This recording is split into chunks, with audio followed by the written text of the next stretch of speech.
রাসূল সাল্লাল্লাহু আলাইহি ওয়াসাল্লামকে একজন সাহাবী জিজ্ঞাসা করছেন, আইয়ুস সাদাকাতি আযম, হে আল্লাহর রাসূল, কোন দানটা সবচেয়ে বেশি উত্তম? তখন রাসূল সাল্লাল্লাহু আলাইহি ওয়াসাল্লাম বলছেন, আন তাসাদদাকা ওয়া আনতা সাহিহুন শাহীহুন তাখশাল ফাকরা ওয়া তা'মালুল গিনা।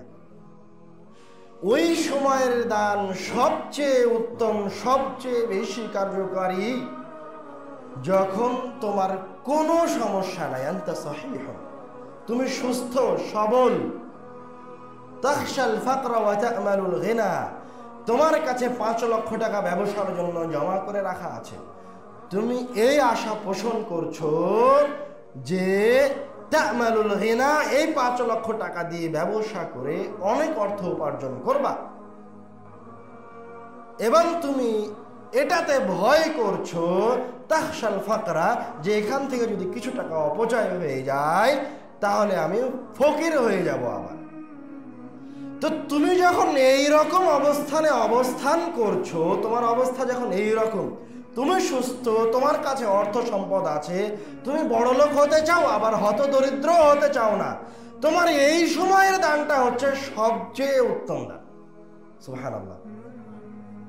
1 কোটি টাকা জমা করেছেন ব্যবসা বাণিজ্যের জন্য, ওই ব্যবসা যদি টিকাতে চান তাহলে ওখান থেকে একটা অর্থ, একটা সম্পদ আল্লাহর রাস্তায় দান করে দেন, আল্লাহ নিজে আপনার ব্যবসায়। রাসূল সাল্লাল্লাহু আলাইহি সাল্লাম তারপরে বলছেন, ওয়ালা তুমহিল হাত্তা ইযা বালাগাতিল হুলকুম, তোমার শ্বাস যদি, তোমার রূহ যদি এই শেষ নালীতে এসে পৌঁছায়, তুমি মৃত্যুবরণ করো, মরো, এমতো অবস্থাতেও যদি তুমি থাকো তবুও দান করো, তুমি দান করতে থাকো, মরা পর্যন্ত দান করতে থাকো। কুলতা লিফুলানিন কাযা ওয়া লিফুলানিন কাযা ওয়া হুয়া লিফুলান, তুমি যখন মৃত্যুর আগে বলছো বা তোমার দুনিয়াবী জীবনের অর্থ সম্পদকে বলছো যে আমার বড় ছেলে তোমার জন্য এই বাড়িটা, আমার মেয়ে ছেলে তোমার জন্য এই বাড়িটা, তো রাসূল বলছেন তোমার কথাটাই অনর্থক। ফাইন্নাহু লিফুলান, ওই বাড়িতে তোমার মরার পরে ও তোমার ছেলেরই, ওই বাড়ি তো মানুষই নিবে, ওই বাড়ি তো তোমার নয়। তুমি যদি ওখান থেকে কিছু দান করো তাহলে ওটা তোমার। বুঝতে পারেননি কথা?